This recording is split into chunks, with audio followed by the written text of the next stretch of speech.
I thought I was bringing my son the greatest gift of his life as I drove home from the notary. 5 minutes later, a truck with no plates slammed into my side, turning my world into scrap metal and blood.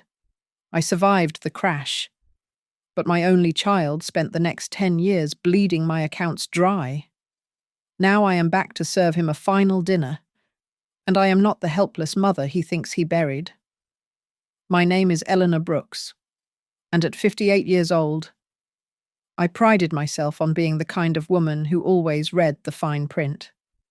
I had spent 2 decades as a paralegal before taking a position as a records manager at Westfield Meridian Holdings here in Riverton, Colorado. I was meticulous. I was careful. I was the woman who saved every receipt and double-checked every bank statement, all to build a safety net for my only son, Mark. That morning, I sat in the sterile, fluorescent-lit waiting room of the Pine Ridge Signing Center, clutching a folder that Mark had urged me to prepare. It contained the deed transfer to put our family home solely in my name, and a power of attorney document he had suggested, calling it a smart way to plan for the future in case I ever got sick. Before the notary called my name, my phone buzzed on my lap. It was my brother, Wade, video calling from his cabin by the lake.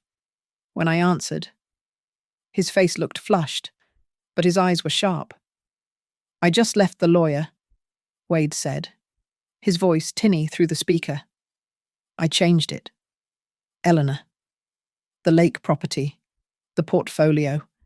Everything goes to you and the grandkids. If Mark ever gives you any, not Mark directly, Wade. He is your nephew," I whispered, glancing around to ensure the receptionist was not listening. "He is too hungry." Wade replied, shaking his head. "I see the way he looks at things.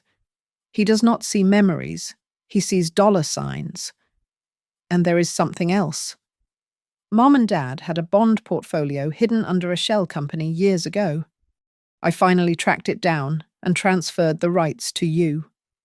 Keep it quiet. Use it to guide him. But do not hand it over, unless he proves he can be a decent man." I signed the papers 10 minutes later with a heart full of hope.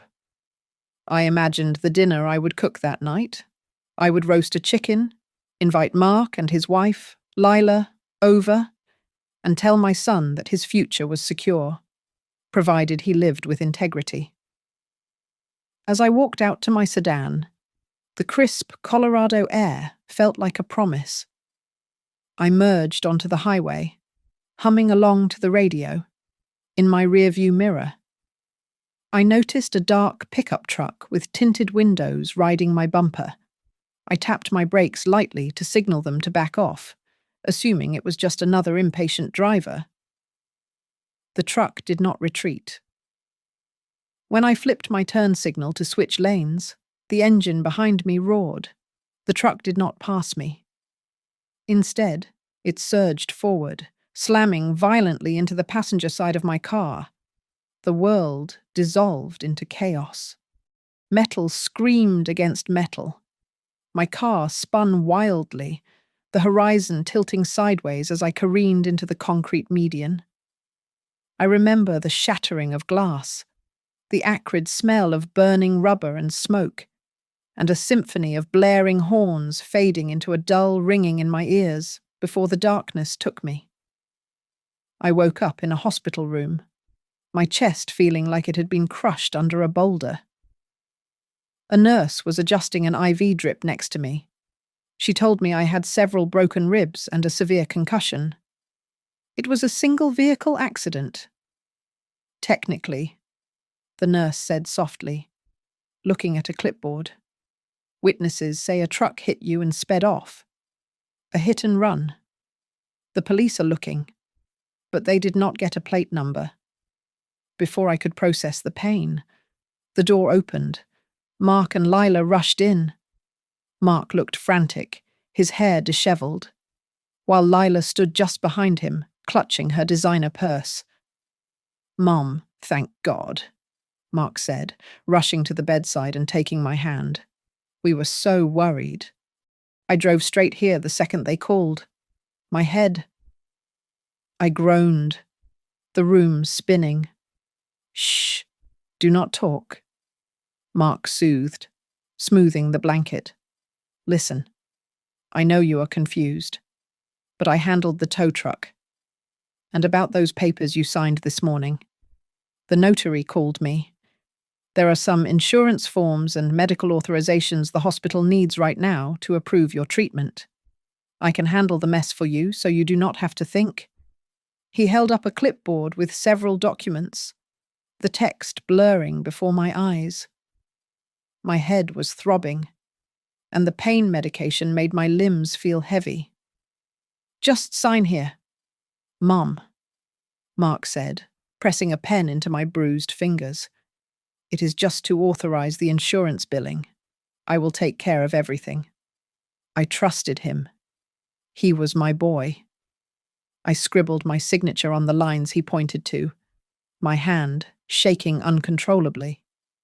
As I finished the last signature, I looked up and caught Lila's eye. She was not looking at my injuries. She was staring at the papers in Mark's hand. There was no worry in her gaze. It was a cold, satisfied look, like a gambler who had just won the jackpot. Rest now. Eleanor, Lila said, her voice dripping with false sweetness. We have got it all under control.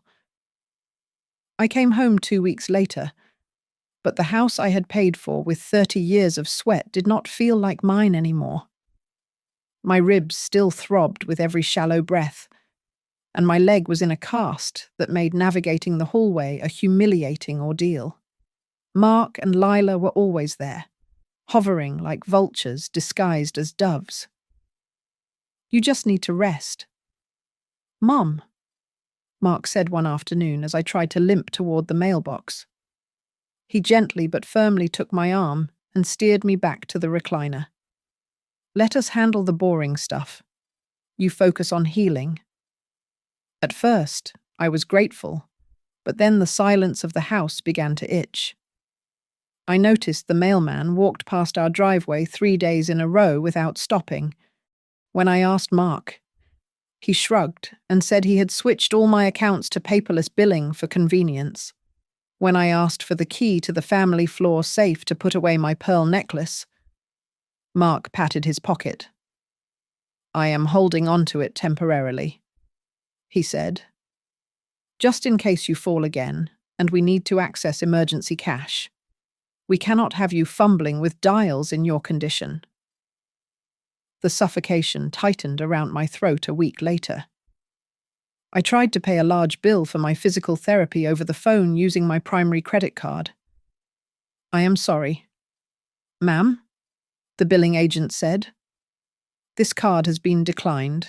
Confused and embarrassed, I called the bank immediately. I was transferred 3 times, my patience fraying, until a customer service representative finally spoke up. Mrs. Brooks. I see here that the authorized user closed that account yesterday and moved the funds to a consolidated checking account. The new spending limit on your profile is $500 a day.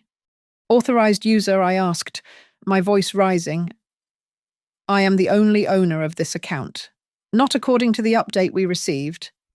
The clerk replied, Mark Brooks, your attorney in fact, made the changes this morning. The general power of attorney is on file and notarized. He has full authority over your assets. The room seemed to tilt. Attorney in fact. The phrase echoed in my head, dragging me back to that sterile hospital room, the fog of painkillers, and the stack of papers Mark had thrust at me. Just insurance forms, he had said, just medical authorizations. I felt a hot flush of shame crawl up my neck. I had been an assistant for decades. I knew better. But I had been weak, and my son had handed me a pen. I waited until they went out for groceries. I dragged myself to the old oak desk in the study and yanked open the bottom drawer. The folder I had prepared that morning at the notary was gone. In its place was a crisp, new set of documents. The date stamped on them was the day after my accident. The signature at the bottom was mine, but it was jagged and weak, the scrawl of a woman half out of her mind on morphine. I drove to the Pine Ridge Signing Center the next morning while Mark was at work, ignoring the pain in my chest. The woman who had helped me before was gone. A man I did not recognize stood behind the counter. "She no longer works here," he said dismissively when I asked for the previous notary. When I showed him the papers and claimed I did not remember signing them in this specific form, he gave me a pitying look. "Ma'am, everything here is stamped and valid. You took a nasty blow to the head in that crash. Memory loss is common with trauma and advanced age." He was calling me senile. When Mark and Lila returned that evening, I was waiting in the living room. The air conditioner hummed, cutting through the heavy silence. Why is my name replaced with yours as the primary decision-maker on everything I asked? My voice trembling, not with fear, but with a cold fury I had never felt toward my own child. Mark did not flinch. He set his keys on the table and looked at me with dead eyes. I expedited the process. "Mom," he said, "look at you. You are hurt. You are confused. I could not wait until you completely lost your mind to clean up the mess. I am protecting the estate. Protecting it from whom I snapped." From me, Lila walked in from the kitchen, wiping her hands on a dish towel. Her voice was soft, but it stung like acid. "Eleanor, be reasonable," she said. "In this day and age, seniors are targets for scams every day. You need to accept that it is time for the younger generation to manage the finances. We are just making sure you do not lose everything." They were twisting reality, painting me as the incompetent invalid and themselves as the saviors. I went to my room and locked the door. My hands shook as I opened my laptop and logged into the joint account I still had access to, or thought I did. The balance was 0. I clicked through the transaction history. A series of transfers, totaling nearly $400,000, had been moved out over the last 3 days. The destination was a business account I had never seen before. Brookline Legacy Advisors, LLC. I searched the state business registry. The LLC had been formed 5 days ago. The owners were Mark Brooks and Lila Brooks. They had not just taken over management. They were draining me dry. I sat in the dark, the glow of the screen illuminating the tears I refused to let fall. My son had not just betrayed me, he had eaten me alive. I confronted Mark the next morning in the kitchen, the sunlight hitting the granite countertops I had paid for with years of overtime. I demanded access to my accounts, my voice shaking but firm. I expected him to apologize, to say it was a misunderstanding. Instead, he slammed his coffee mug down so hard the ceramic chipped. "You have always been so selfish." Mark spat, his face twisting into a sneer I did not recognize. "All my life, you acted like I was some incompetent child. You hoarded every penny, making me beg for scraps while you sat on a pile of assets I was saving for you." I whispered, stunned. Saving for me or controlling me? He stepped closer, looming over me. I heard the call. "Mom, at the notary center. I was outside the window when you were on video chat with Uncle Wade. I heard about the lake house. I heard about the bonds. Did you really think I would let you and Wade cut me out of my birthright, the blood drained from my face?" He had been there. And then, minutes later, a truck without plates had crushed my car. The connection formed in my mind like a terrifying dark web, but I was too afraid to voice it. "I have made arrangements," Mark continued, his voice dropping to a chillingly calm register. "I put a deposit down at Cedar Groves. It is a senior living community. You cannot manage the stairs here anymore. It is unsafe." "I am not going to a home," I said, gripping the edge of the counter. "If you cause a scene," Lila said, walking in from the hallway with her arms crossed, "Mark will have our lawyer petition the court. With your head injury and your erratic behavior about the money, it will be easy to prove you are suffering from cognitive decline. We will get conservatorship. Eleanor, do not make this ugly." I left that night. I did not argue.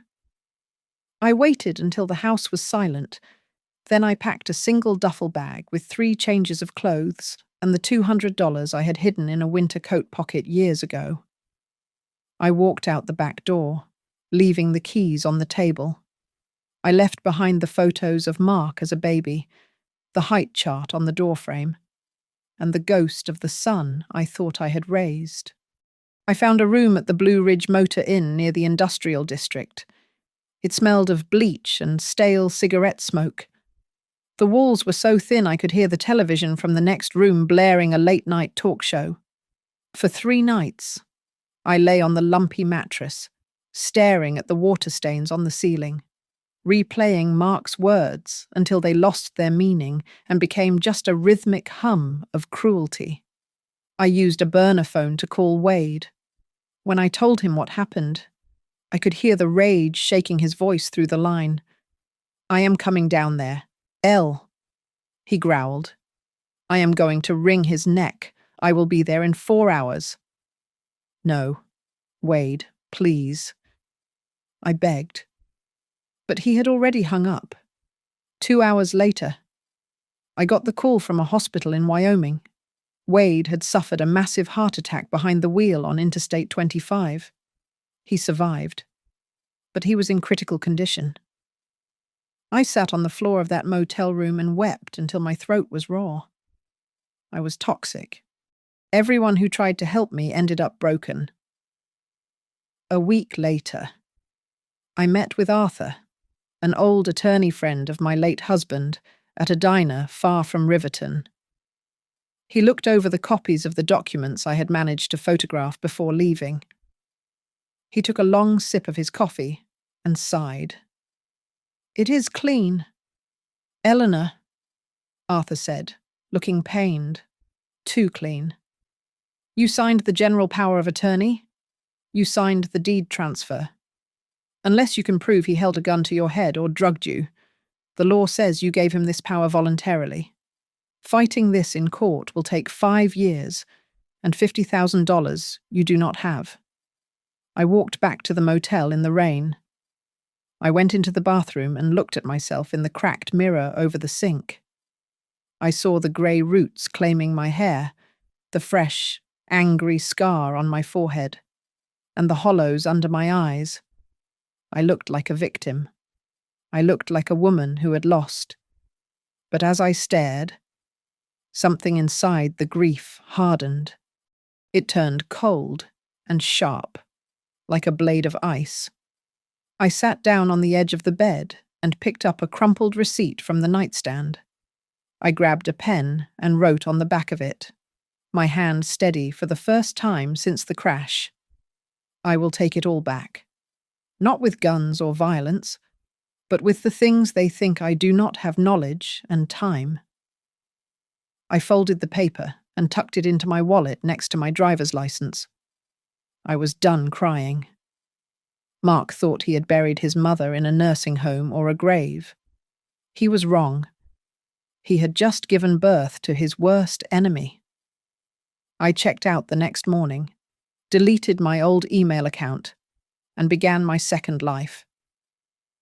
I reinvented myself in the quiet, unremarkable town of Holland Creek, 3 states away from the wreckage of my past life. I was no longer the victimized mother. I was just Eleanor, a temp secretary at Harborline Compliance Group. On the surface, it was a dull, administrative job processing audit requests. But underneath, Harborline was a weapon. They specialized in investigating financial fraud, specifically cases involving the exploitation of the elderly. My desk was a sea of spreadsheets, bank statements, and credit reports. At first, it was just data entry, but soon, the numbers began to sing to me. I realized that every transaction was a heartbeat of human behavior. A sudden transfer of $5,000 at midnight was panic. A recurring withdrawal of $200 at a casino ATM was addiction. Mia, a sharp-eyed case coordinator in her 30s who sat across from me, noticed that I was flagging discrepancies that the software missed. "You have an eye for the ugly stuff." "Eleanor," Mia told me one afternoon, dropping a heavy file on my desk. "Take a look at this one. It is a classic shell game." I opened the folder. It was a case involving a grandmother in Florida whose nephew had set up a fake consulting firm to drain her pension. It was the same blueprint Mark had used. Brookline Legacy Advisors, LLC. The name echoed in my mind every time I saw a similar pattern. I started volunteering to stay late. I told Mia I needed the overtime money, which was true. But the real reason was my education. I devoured manuals on forensic accounting. I learned how to trace funds through layers of shell companies, how to spot a forged signature by the pressure points of the pen, and how to analyze transaction metadata. I used my decades of experience as a paralegal to decode the dense legal language of the contracts these predators used. Every file I touched felt like looking in a mirror. I saw the confused widows, the trusting grandfathers, and the greedy children who viewed their inheritance as a right rather than a gift. The sorrow I felt during those first few months began to calcify into a cold, hard drive to learn. Lunch breaks became my classroom. I sat quietly in the break room, listening to the senior investigators complain about the cases they could not win. "It is not illegal if they signed it," one investigator said, biting into a sandwich. "That is the loophole. If the power of attorney is broad enough, well, the kid can legally buy himself a yacht with mom's money and call it investment management expenses." I wrote that down in a small black notebook. Loophole, broad discretionary power. I catalogued every trick, every legal grey area, and every mistake the criminals made that eventually got them caught. I was building a map of the minefield Mark was walking through. To keep myself grounded, I joined the Grey Horizon Alliance, a local non-profit support group for victims of elder abuse. The meetings were held in a drafty church basement. For the first 6 months, I just listened.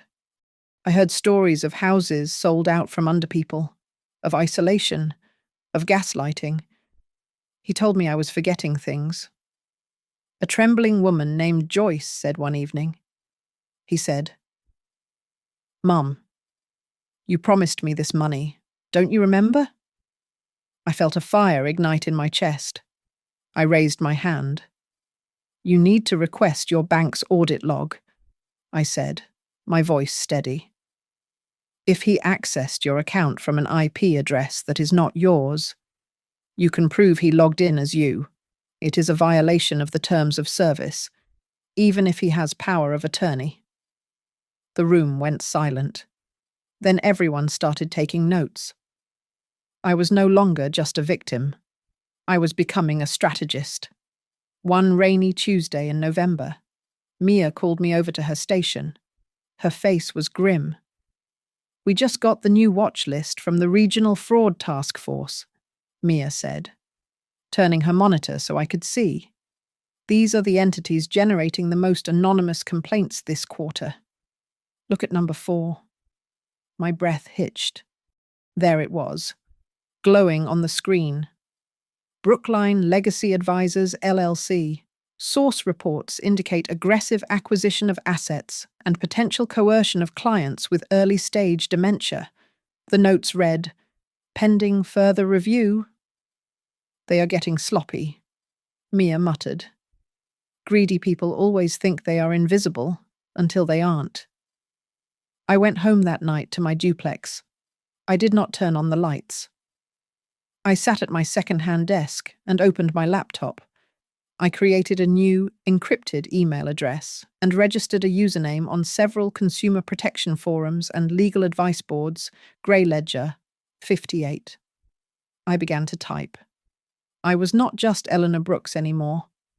I was a digital ghost, a hub for every rumor, every complaint, and every piece of dirt on companies like Mark's. I started searching for the other names on that list, looking for patterns, looking for the people Mark had hurt. I was gathering the kindling for a fire that would burn his entire world to the ground. Over the next 4 years, I rebuilt my life brick by brick. I was no longer living in a motel room that smelled of despair. Through frugal living and the salary from my job at Harborline, I managed to save enough for a down payment on a fixer-upper duplex on the edge of Holland Creek. I bought it for $120,000, a steal because of the water damage, which I repaired myself on weekends. I lived in the lower unit and rented the upper floor to 2 quiet computer science students from the local university. Their rent covered my mortgage, meaning every paycheck I earned went straight into my war chest, my online alter ego. Grey Ledger 58 had grown from a whisper to a voice of authority. I did not just listen to complaints anymore. I wrote detailed guides on how to spot red flags in financial statements and how to revoke power of attorney documents. I kept my tone calm and professional, the voice of a veteran guide leading lost travelers out of the woods.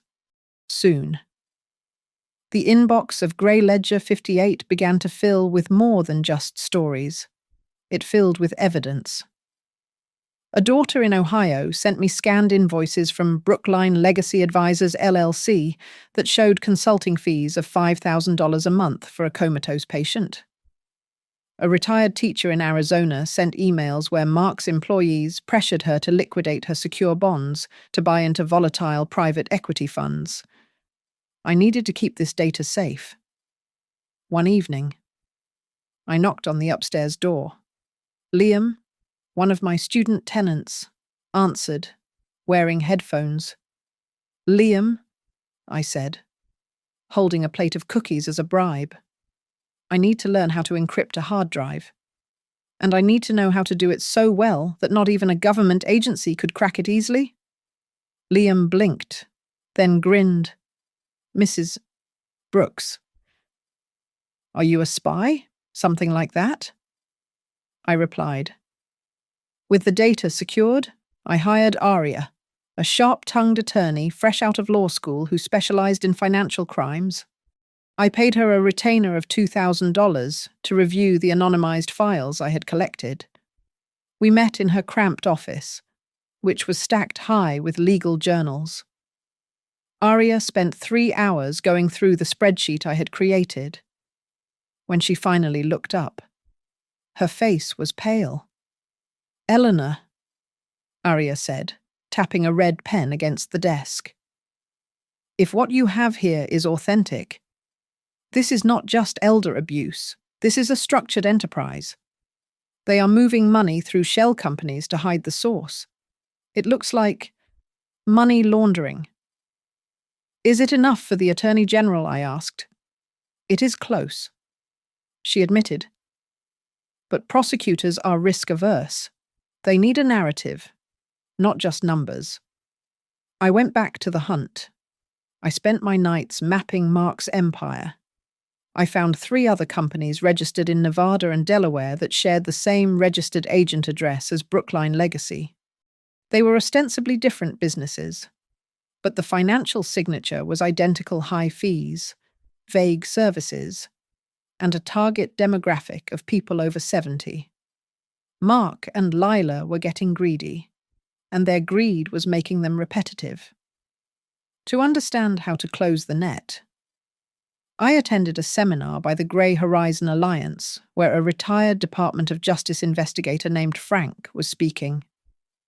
Afterward, I cornered him by the coffee machine. Hypothetically, I said, if someone had a mountain of paperwork proving fraud, but no police report, what would they need to make the charges stick? Frank looked at me with tired, knowing eyes. Paperwork is boring. Ma'am, juries sleep through paperwork. You need a person. You need a victim inside the system, or better yet, a whistleblower, someone who can stand up and say, I watched them sign the checks. That night, I sat in my small living room, staring at the corkboard on my wall covered in red string and printed emails. I had the what, the where, and the when. But Frank was right. I was missing the who. I needed someone on the inside of Brookline Legacy who hated Mark as much as I did. I pulled out a piece of stationery and wrote a letter to Wade. I knew he was back at the lake house, recovering from his heart attack. I kept it vague, knowing that mail could be intercepted, but I needed him to know I was still fighting. Dear Wade, I have found a way to make him face what he did. I am building a storm, but I need time. Stay strong. 2 weeks later, a thick envelope arrived. Inside was a copy of his revised will and a handwritten note in his shaky script. E.I. I know you will do what is right. I saw my lawyer again. I wrote a new will. Mark is not in any line of it. Not a single cent. It is all for you and the future. Go get him. I held the letter against my chest and breathed out. I had the funding. I had the knowledge. Now, I just needed to find the crack in Mark's fortress. And I had a feeling that cracks usually started from the inside. The news of Wade's death arrived on a crisp Tuesday morning in October. He had passed away in his sleep. A peaceful end for a man who had spent his final years guarding a fortress of secrets. I drove back to the lake town for the first time in nearly a decade, my heart heavy with a grief that felt ancient. The wooden cabin where we had spent our childhood summers stood stoic against the grey sky, a monument to the only family member who had never betrayed me. At the funeral, the air was thick with the scent of damp earth and pine. I stood near the back, trying to remain invisible. But my breath hitched when I saw them. Mark and Lila walked in, but they looked different.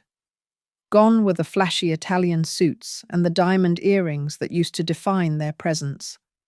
They were dressed in modest, almost somber clothing.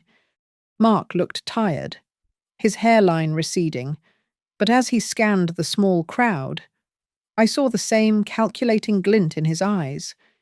He was not looking for comfort. He was appraising the assets. We gathered afterward at the law offices of Holloway and March for the reading of the will. The room was silent as the attorney, a stern man with wire-rimmed glasses, broke the seal on the envelope. To my surviving family. The attorney read, his voice monotone. I leave the lake property and the entirety of my liquid assets to the family member who can prove, beyond a doubt, that they do not depend on my money to survive. This determination will be made by a third-party executor within 1 year. The silence shattered. Mark stood up, his chair scraping violently against the floor. This is absurd, Mark shouted, his face flushing red. I am his closest living relative. This clause is vague. It is open to interpretation and could be challenged legally. You cannot possibly enforce this. I sat quietly, hiding a small smile. Wade had played his final card perfectly. He knew Mark needed the money desperately, which meant Mark was already disqualified. As I walked out to the parking lot, trying to slip away before Mark noticed me. A young woman stepped into my path. She looked to be about 20 years old, with intelligent brown eyes and hair the colour of roasted chestnuts. "Mrs. Brooks?" she asked, her voice tentative. "I am Harper. I am Mark and Lila's daughter." I felt the ground sway beneath me. Mark had always told me he hated children, that he never wanted the burden. Yet here stood a granddaughter I never knew existed.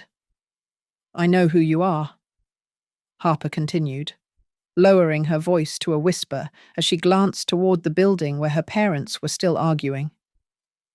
"I have been looking for you. I found your blog. I know you are Grey Ledger 58. My blood ran cold. I do not know what you are talking about." "Please," she said, her eyes pleading. "I need to talk to you, but not here. Meet me at the coffee shop on Main Street at 7 o'clock. I went. I had to know. Harper was waiting for me in a corner booth, her hands wrapped around a mug of tea. Over the next hour, she unraveled a narrative that broke my heart all over again. "I grew up hearing them whisper about it," Harper said, looking down at the table. "The accident, the insurance payout, Grandma's money. They thought I was asleep or watching cartoons. But I heard Dad say once that everything would have been perfect if you had just stayed gone." I reached across the table and covered her hand with mine. She did not pull away. "I did not go to school for marketing like Dad wanted," Harper confessed. "I studied law and accounting. I am interning at Brookline Legacy now. I see the files. Grandma, I see what they do. They target people just like you. They call it aggressive wealth management. But it is theft." She reached into her bag and pulled out a folder. Inside were copies of internal emails and client contracts. She pointed to a highlighted paragraph where Mark had instructed his staff to push clients toward a broad, durable power of attorney. "It is the same language they used on you," Harper said, her voice trembling with anger. "I cannot watch them do this anymore. I do not want their money. I want out. I want to help you expose them." I looked at the young woman, seeing the fierce determination in her jaw, a trait she had clearly inherited from Wade. "Not Mark. Harper," I said softly. "If we do this, there is no going back. You will be tearing down your own parents." "They are not parents," Harper replied, meeting my gaze with a chilling resolve. "They are predators, and I am ready to help you hunt." We met in the back corner of a 24-hour diner 3 towns over, away from prying eyes. Over plates of cold fries and endless cups of black coffee. Harper began to dismantle the myth of my son's success. I had always assumed Mark stole from me because he wanted more. But Harper revealed the pathetic truth. He stole from me because he had nothing left. He was drowning. "Grandma," Harper said, twisting a paper napkin until it tore. "Long before your accident, the money was gone. He made bad calls on risky tech stocks. He bought the boat, the cars, the vacation timeshares, all on credit. He was facing lawsuits from 2 contractors he refused to pay. When the crash happened, it wasn't a tragedy to him. It was a lifeline." I stared at my reflection in the dark window. My pain had been his payday. "I was 15 when it happened," Harper whispered. "They sent me to stay with a friend for 2 weeks. They said they were busy handling family business. I didn't know what that meant until years later when I started hearing them talk. I felt so guilty. Grandma, I knew something was wrong. But I was a kid. I was scared." She reached into her backpack and pulled out a photocopy of an old leather-bound planner. I recognized the handwriting immediately. It was Lila's sharp, angular script. "Look at the date," Harper said, pointing to an entry written 3 days before my accident. I read the note. "We have to get Eleanor to sign the power of attorney before Wade finalizes the new will structure.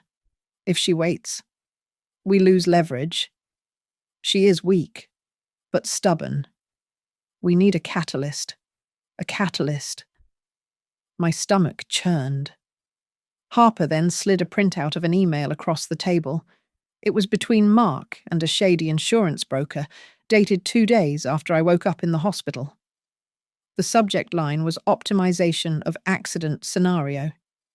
"Read the second paragraph," Harper urged. "Since the victim is incapacitated and I hold the pending attorney-in-fact status, can we restructure the claim to maximize the personal injury payout if we waive the investigation into the other driver? I want to close this fast." "He didn't care who hit me," I said, my voice hollow. "He just wanted the check." "It gets worse," Harper said, her voice shaking. "Last Christmas, Dad had too much scotch.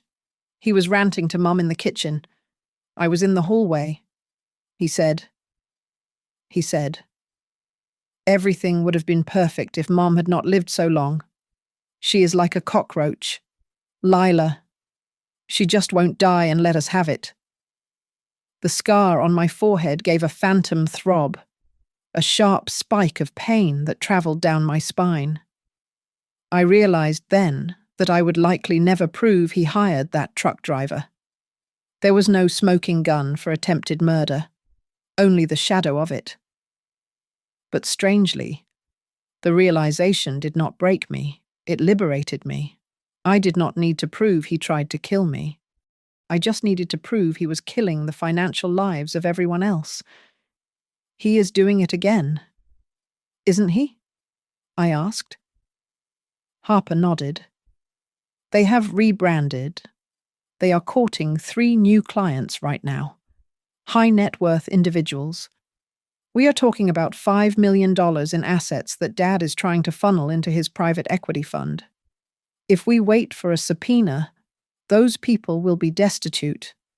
We cannot just report him, I said, leaning in. If we file a complaint now, he will shred the documents. He will hide the money offshore. He will blame it on a clerical error or a rogue employee. We need to catch him in the act. We need him to confess, not to us, but to the law. How? Harper asked. We set a trap. I replied. We create a situation where his greed overrides his caution. We hand him a prize so big he forgets to look for the hook. Harper looked down at her hands. I feel like I am betraying them. I know they are bad, but they are my parents. If I do this, I am destroying my own family. I reached across the table and lifted her chin so she had to look at me. I saw the conflict in her eyes, the same conflict I had felt for years. Harper, you are not destroying the family, I said firmly. They did that when they decided people were just wallets to be emptied. If you do not stop them, you become them. Do you want to wake up in 20 years and realize you paid for your house with a widow's pension? She took a deep breath and shook her head. No. Then we finish this, I said. We are going to use the one thing Mark relies on most. We will use his arrogance. He thinks he is the smartest man in the room. He thinks the law is a shield he can hide behind. I am going to show him that the law can also be a sword. We named her Lucille Kane. She was 63 years old, a recent widow from Chicago, and she had just come into a settlement of $3 million from the sale of her late husband's logistics firm. Lucille did not exist. Of course. She was a fiction constructed in Aria's cramped office, built from burner phones, a leased address in a gated community, and a digital footprint meticulously crafted by Harper. "Old money does not post selfies," Harper explained as she adjusted the privacy settings on a fake Facebook profile. She populated it with vague, blurry photos of European landscapes and check-ins at five-star hotels. She needs to look like she is too busy spending money to talk about it. While Harper built the ghost, Aria secured the trap. She arranged a meeting with the head of the Attorney General's Elder Abuse Unit and a forensic accountant from the FBI named Agent Miller. They were skeptical at first, but the mountain of data I had collected as Grey Ledger Fiat, combined with the internal documents Harper had stolen, bought us their cooperation. They agreed to treat the upcoming meeting as a sting operation, provided we could get Mark to explicitly state his intent to bypass a client's best interest. I had to transform. I dyed my hair a soft, expensive-looking blonde and bought a wardrobe from a consignment shop that specialized in high-end labels. I practiced walking in low heels, adopting a posture that was less beaten-down worker and more country club matriarch. I lowered the pitch of my voice, adding a slight tremor of uncertainty whenever I spoke about numbers. I had to become the woman Mark thought I was 10 years ago, soft, rich, and stupid. Harper set the appointment for a Tuesday morning at Mark's new firm, Safe Harbor Legacy Group. The office was plush, filled with mahogany furniture and smells of expensive leather, a far cry from the strip mall office he had started in. I wore a hidden camera brooch on my lapel and a wire taped to my chest. When I walked in, Mark's eyes lit up. He did not see his mother. He saw the cashmere coat, the pearl earrings, and the terrified look of a woman who did not know what to do with her millions. "Mrs. Kane," Mark said, extending a hand with a practiced, oily smile. "Harper tells me you are looking for a safe place to park your assets. I am just so overwhelmed," I said, letting my voice waver. My husband handled all the accounts. Now he is gone, and the bank keeps sending me these letters about trusts and tax shelters. I do not understand any of it. Mark led me to a conference room. He poured me water from a crystal carafe. "That is what we are here for," he soothed. "To take that burden off your shoulders. Now, tell me, do you have children too?" I lied, but they are difficult. They keep asking about their inheritance. That was the trigger. Lila entered the room then, introducing herself as the senior estate planner. She sat close to me, her voice dropping to a conspiratorial whisper. "Lucille, we see this all the time," Lila said, touching my arm.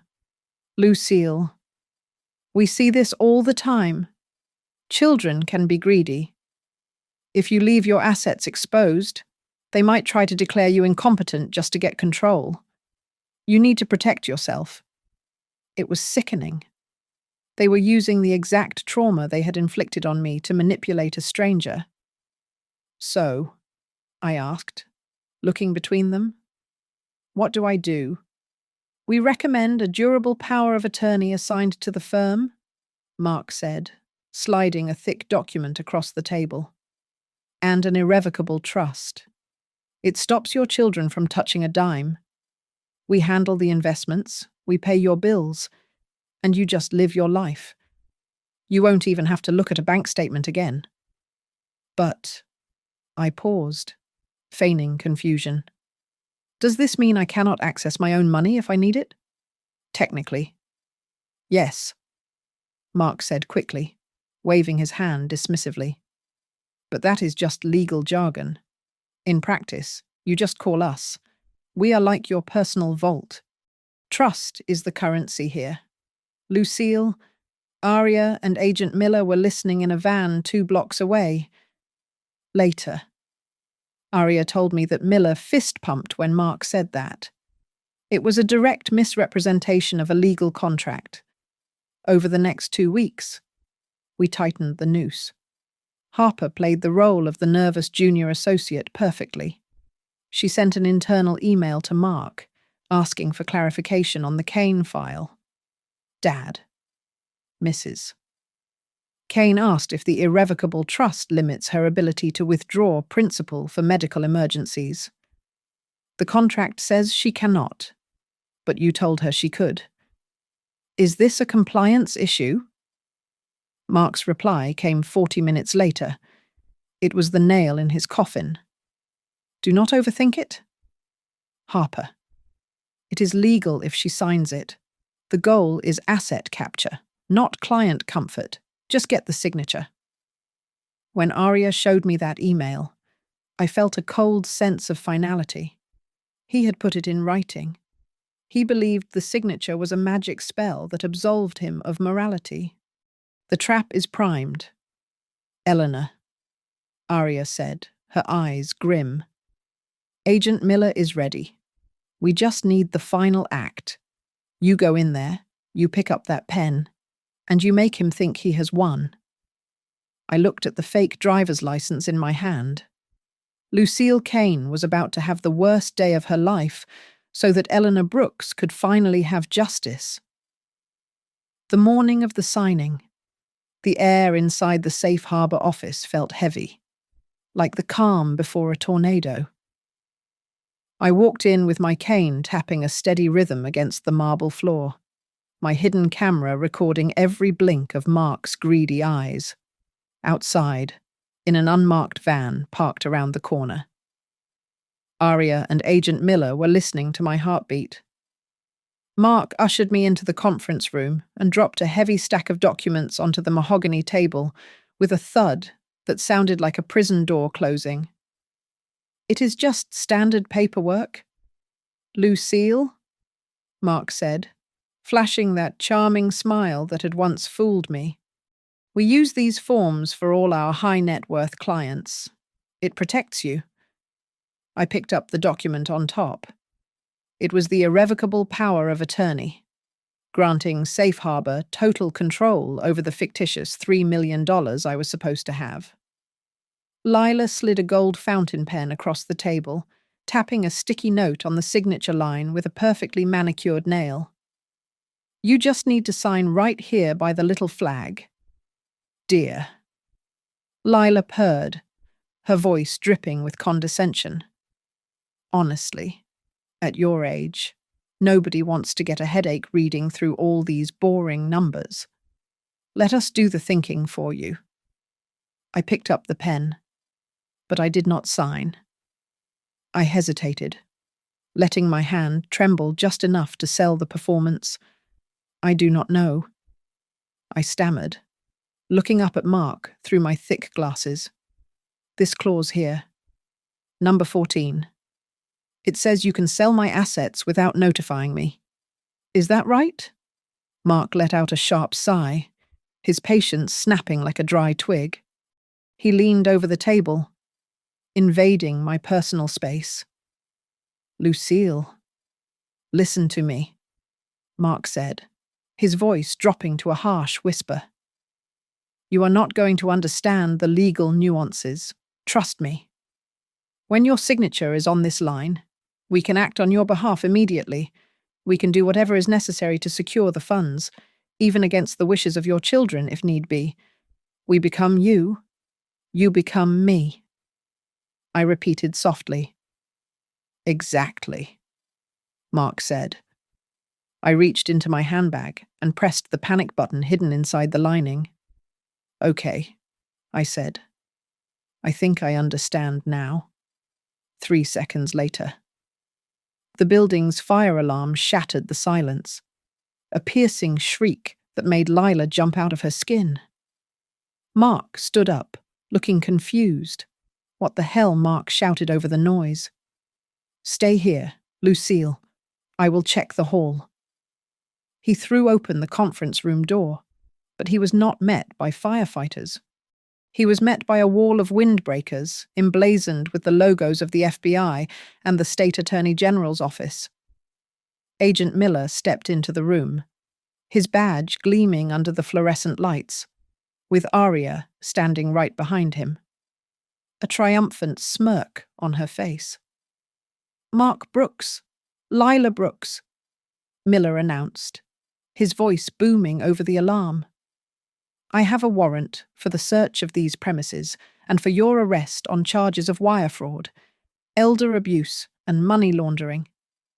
"This is a mistake," Mark screamed, backing up against the window. "Call my lawyer. You cannot touch these files. We already have the files," a voice said from the doorway. Mark spun around. Harper stood there, her face pale but her eyes dry. She walked past her father and handed a silver USB drive to Agent Miller. "It is all on here," Harper said, her voice steady. "The real ledgers, the client emails, the recordings of you instructing staff to forge signatures," Harper Mark whispered, looking as if he had been shot. You little traitor?" "She is not a traitor," I said, standing up. I dropped the cane. I stood straight, shedding the hunched posture of Lucille Kane. Mark turned to look at me. He frowned, his eyes darting over my face. He looked at the expensive coat, the blonde hair, and then he looked deeper. He saw the scar on my forehead. He saw the eyes that had watched him grow up. "Mom," he stammered, the colour draining from his face until he looked like a corpse. "Mom, is that you?" I reached up and took off the glasses. I wiped the smudge of makeup from my cheek. "No," I said, my voice cold and clear. "To you, I am the wealthy widow you were about to skin alive. But to the law, I am witness number 1. Lila was frantically trying to type a password into her laptop, but an officer grabbed her wrist and pulled her away. The click of handcuffs on my son's wrists was the sweetest sound I had ever heard. As they led him out, he looked back at me one last time, his eyes wide with terror and confusion. I did not look away. I watched him crumble. The trial began 4 months later, a media spectacle that exposed the rot hidden beneath the polished veneer of Safe Harbor Legacy Group. Mark and Lila faced a laundry list of charges, including conspiracy to commit wire fraud, money laundering, and the aggravated financial exploitation of the elderly. I took the stand on the 3rd day. I held the original power of attorney documents in my hand. The paper yellowed with age, trembling slightly, not from fear, but from the weight of the moment. I looked at the jury and told them the truth. I spoke about the accident, the pain, and the confusion of waking up in a hospital bed only to find a pen thrust into my hand by the person I trusted most in the world. I was not just a client to him, I said, my voice steady and clear in the hushed courtroom. I was his mother, and he looked at my broken body and saw nothing but a signature line. I was not alone. Over the next week, a parade of victims took the stand. There was a retired veteran who lost his pension, a widow who was evicted from her home of 40 years, and a grandfather who could no longer afford his insulin. Each story was a hammer blow, driving another nail into the coffin of Mark's freedom. Then came Harper. She sat in the witness chair, looking small but unbreakable. She admitted to copying the files. She admitted to wearing a wire. When the defense attorney asked if she realized she was destroying her family, she looked directly at Mark. "I am not destroying a family," Harper said softly. "I am stopping a crime syndicate that happened to live in my house. Mark's defense team tried to paint me as a bitter woman, angry about being cut out of a financial plan. But the video evidence from my sting operation as Lucille Kane was undeniable." The jury watched in disgusted silence as Mark laughed on camera about bypassing a client's wishes. The emails Harper provided showed the intent, the malice, and the cold calculation. The sentencing hearing was brief. The judge, a stern woman with no patience for predators, looked down at Mark and Lila. "This court views your actions as a commercialized abuse of the most sacred trust in society," she declared. "You turned the vulnerability of age into a business model." Mark was sentenced to 12 years in federal prison without the possibility of parole. Lila received 8 years and was ordered to pay restitution. The court seized the assets of Safe Harbor, liquidating everything to pay back the victims, per the instructions in Wade's will. The remainder of the family estate was transferred into a new trust I established, the Brooks Trust for Honest Futures, dedicated to funding legal defense for abused seniors. There was one final piece of business. The house in Riverton, the home where I had raised Mark, the home he had stolen and mortgaged to fund his lifestyle, went up for auction. Through a blind trust, I bought it back for $250,000, a fraction of its true value. Before they transported Mark to the federal penitentiary, I agreed to see him in the holding cell. He sat on a metal bench, stripped of his expensive suit, looking smaller than I had ever seen him. "Mom," he choked out, reaching toward the glass partition. "I am so sorry. I made a mistake. I just wanted to secure our future. We are family. Please, can you help with the appeal?" I looked at him, searching for the little boy I used to carry. But he was gone. In his place sat a stranger who would have let me rot in a state facility if it meant he could buy a new boat. "I do not have a son named Mark," I said, my voice devoid of anger, leaving only a hollow finality. "I only see a defendant who lost his case. Goodbye." I walked out of the courthouse and never looked back. Today, the old house in Riverton is full of life again. It is no longer just my home. I opened the doors to 3 other women I met during the investigation, victims of Safe Harbor who had nowhere else to go.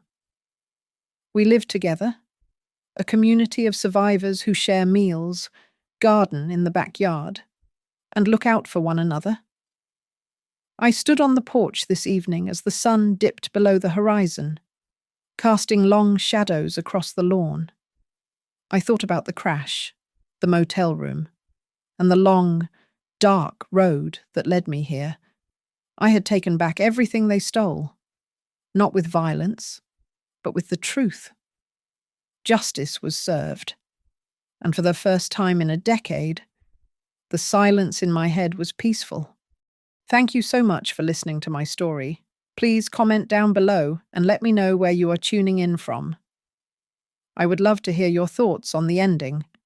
If you enjoyed this journey, please make sure to subscribe to Grandma's Family Diary, smash that like button, and hit the hype button so this story can be heard by even more people.